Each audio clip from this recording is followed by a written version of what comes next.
길가에 앉아 박수 쳐주는 사람의 인생. 사람들은 영웅이라는 칭호를 매우 값지게 생각한다. 사람들은 자신의 영웅을 위해서 박수를 보내고 하나는 사람으로 남기보다는 영웅이 되기를 원한다. 그런데 우리 주변에 몸을 낮추고 묵묵히 이름 없이 빛도 없이 타인을 위해서 헌신하는 진정한 영웅은 많지가 않다. 누군가를 도와주고 구해주는 일도 멋지지만은 그런 사람을 위해서 박수와 응원을 보내는 것도 충분히 값지고 귀한 일이다. 진정한 영웅의 삶을 사는 사람이 몇이나 될까? 보통의 평범한 삶을 산다고 의미 없는 삶일까? 중국의 유명 작가 류시영의 책 길가에 앉아서 박수를 보내는 사람들의 이런 일화가 나온다. 영웅들이 지나갈 때 항상 길가에 앉아서 박수만 쳐주는 사람들이 있어. 멋진데요? 엄마, 저는 영웅이 되기 싫어요. 저는 그 길가에 앉아서 박수 쳐주고 응원해주는 사람이 되고 싶어요. 어린 딸이 엄마에게 말했다. 이 글귀 밑에는 공감하는 댓글이 많이 달렸다. 사실 아이들이 우리에게 주는 행복은 만질 수 있는 아주 가까운 곳에 있는 것 같아요. 아이의 인생과 감성이 지능보다도 훨씬 중요하다는 것을 다시 한번 깨닫네요. 책 속 아이가 지금의 그 행복을 잘 지켰으면 좋겠어요. 행운을 빌어요. 정말 따뜻한 마음을 가진 아이 때문에 감동했어요. 나중에 우리 아이도 물질적으로나 사회적으로나 풍요롭지 않을지라도 단순히 행복을 즐길 줄 알고 마음이 따뜻하며 주변을 돌아볼 줄 아는 사람이 되었으면 좋겠어요. 이 아이는 분명 외로움을 견딜 줄 알고 성실하면서 허영을 놓지 않는 성격일 거예요. 명예나 권력의 유혹에도 흔들리지 않고 진실하고 다른 사람을 포용하는 그런 어른으로 자라날 게 분명합니다. 진정한 나로 살아간다는 게 가장 아름다운 인생 아니겠어요? 세상에 이름을 더럽히는 영웅이 과연 몇이나 될까요? 대부분은 아주 평범한 일상을 살아가면서 너무 높은 이상과 꿈을 쫓다가 늘 지쳐서 쓰러지잖아요. 영웅을 위해서 기꺼이 박수를 쳐주고 나의 본분을 정확히 알고 평안하게 건강하게 일상을 살아가다 보면 행복은 자연스레 찾아올 겁니다. 인생을 살다 보면 물질과 각종 명예, 권력에 마음이 가고 욕심이 생기기 마련이다. 길가에 앉아서 누군가의 박수를 보내기보다는 그 박수를 받는 사람이 되고 싶어 한다. 하지만 이 글에 나오는 아이는 달랐다. 아이는 어른들이 모두 부러워하는 영웅이나 주인공이 아닌 길가에 앉아 그들을 위해서 박수 쳐주는 자연이 되고 싶다고 했다. 우리 모두 매일 노력하며 살아간다. 어제의 나보다 더 나은 내가 되기 위해서 노력하지만 그중에 많은 사람의 목표는 영웅이 되는 것이다. 그들은 아름다운 꽃을 담는 화병이 아닌 무대 뒤에서 공연을 위해서 힘쓰는 제작진도 아닌 무대 중앙에서 눈부신 조명과 쏟아지는 박수갈채를 받는 사람이야말로 진정한 영웅이라고 믿는다.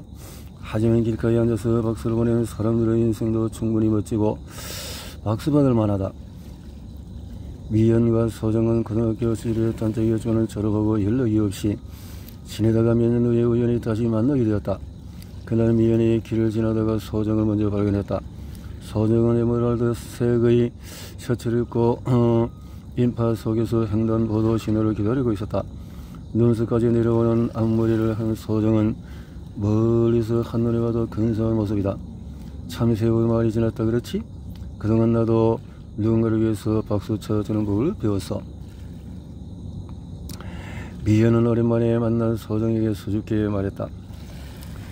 고등학생 시절에 미연은 항상 고고하고 자신만만한 모습이었다. 얼굴에는 늘 승자의 미소를 머금고 다녔다. 눈에는 항상 총기가 들었고 걸음걸이도 당당했다. 어떤 대회에 참가해도 늘 시상대에 올라서 찬란한 영광을 누렸다. 소정은 항상 미연을 진심으로 박수 쳐주고 사랑스러워했다. 고등학교 3학년 2학기 전국모의 가서 성적이 나오던 날 담임 선생님께서는 전국 상위권에 든 친구들 하나씩 호명했다. 그런데 한참 후에도 미연의 이름이 호명되지 않았다. 제일 마지막에 호명하시려고 그러나 보다. 미연은 불안한 미소를 띠며 농담을 건넸다. 하지만 끝까지 이름이 불리지 않았다. 믿기 힘든 결과였다. 상심한 미연은 교실 구석에 가서 울음을 터뜨렸다. 세상을 잃은 것 같은 눈빛과 청렴 앉아서 심하게 다친 사슴처럼 위태로운 모습이었다. 그날 소정은 깨달았다. 미연이 행복하지 않다는 것을. 이제는 시간이 많이 지나서 말할 수 있을 것 같아. 나는 항상 학창 시절 내내 전국 상위권 안에 들기 위해서 내 에너지와 기력을 모두 낭비한 것 같아. 많이 외로웠고 힘들어서 학창 시절을 떠올리면 전혀 행복했던 기억이 없어. 덤덤하게 털어놓는 미연을 보며 그는 가슴 한편이 아려왔다. 미연은 수능 시험 직후에 더는 다른 사람의 관심과 인정이 필요한 영웅으로 살지 않겠다는 마음을 품고 집과 아주 멀리 떨어진 도시에 있는 대학에 입학했다고 했다. 다른 일을 위해서 박수를 보내는 사람이라고 해서 야망과 열정이 없는 것은 아니다. 자신과 주변 사람에게 벌어지는 일에 무시경한 것도 아니다. 오히려 그들은 지금처럼 진정성과 공감이 모자란 사회에 꼭 필요한 존재다. 중국 만담의 대가로 불리는 마지 선생이 연출했던 연극 오간의 다툼에서는 코는 귀, 입이 등장해서 주인에게 본인의 공로가 더 크다고 다투는 내용이 나온다. 그 무대가 지금도 사람들에게 희자되는 이유는 그런 일이 우리 삶에 너무나 빈번하게 일어나기 때문이다. 사람들은 뭘 하든지 자신의 공로가 제일 크다고 목소리를 키운다. 무슨 일이 있어도 나무 뒤에 서는 것을 용납하지 못한다. 심지어 운전할 때도 비뚤어진 질투심으로 계속해서 앞줄을 주우려고 속도를 낸다. 이런 행동은 아주 어리석고 위험한 짓이다. 사람의 욕심은 끝이 없어서 그런 마음은 한없이 커지기 마련이고 이미 정신과 육체가 망가진 후에야 잘못을 깨달은다. 무언가를 빼앗으려는 마음은 아픔을 동반한다. 이는 자신뿐만 아니라 주변 사람들에게도 아픔을 안긴다. 생각을 바꿔보자. 물이 바다를 향해서 흘러가듯이 주변인과 세상과 다투지 말고 저렇게 순응해보도록 하라. 길가에 앉아서 박수 쳐주는 사람의 인생도 충분히 값지고 멋지다는 것을 기억하기를 바란다. 이 저자가 중국에서도 이런 참 옛날에 공자맹자 시대의 어떤 그런 인물과 같은 멋진 책을 썼구나 하는 생각이 들어집니다. 한 번에 딱 하나씩만 하라. 한 번에 딱 하나씩만 하라.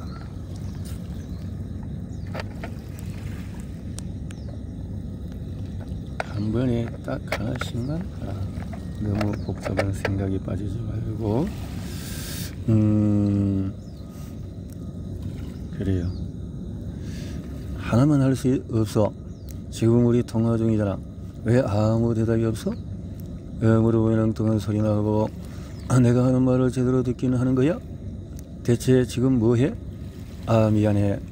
메일을 좀 보내느라 지금 너무 바빠서 정신이 없어.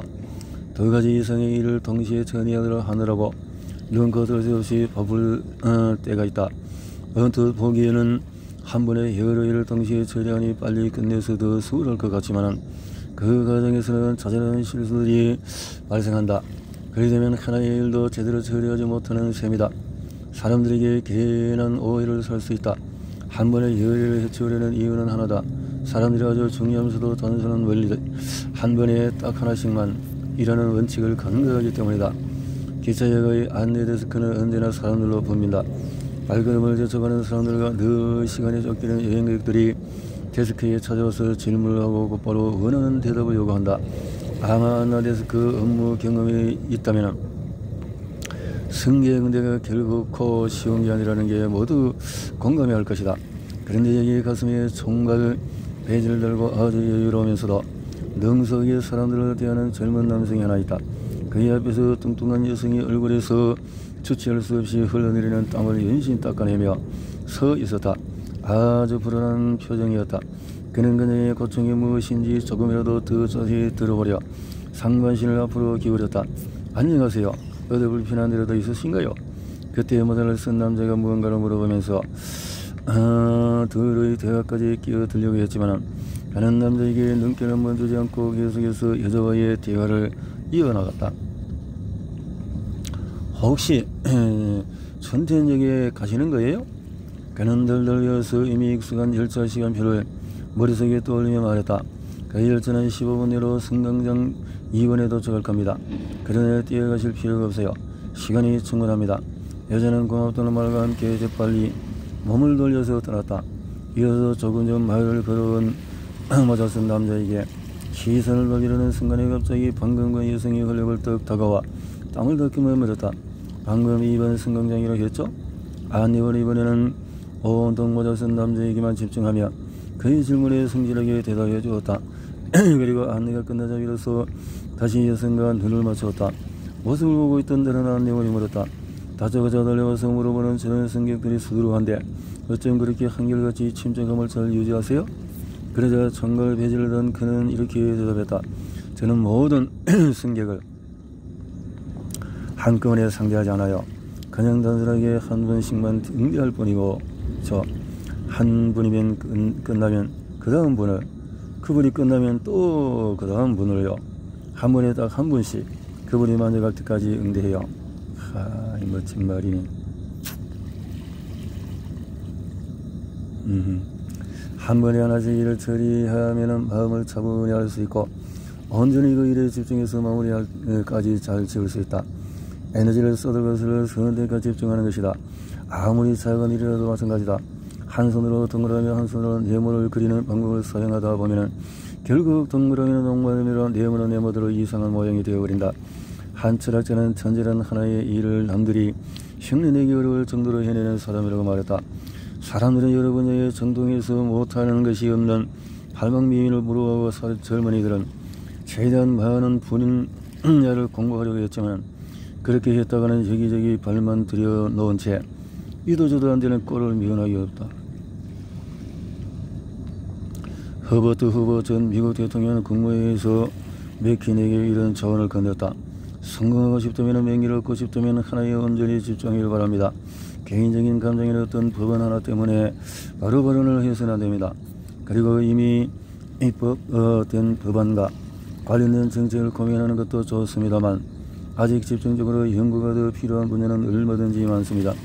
예를 들면 간세와 관련한 것이죠. 저는 이 분야에 법을 전문적으로 연구하는 게 필요하다고 생각합니다. 이 분야는 앞으로 몇 년 안에 더 해결이 되지 않을 겁니다. 그러니 오히려 더 공부할 게 많겠죠. 그로 맥킨이는 간세에 관한 연구를 시작했고 얼마 지나지 않아서 해당 분야에 권위 있는 전문가로 발돋움했다.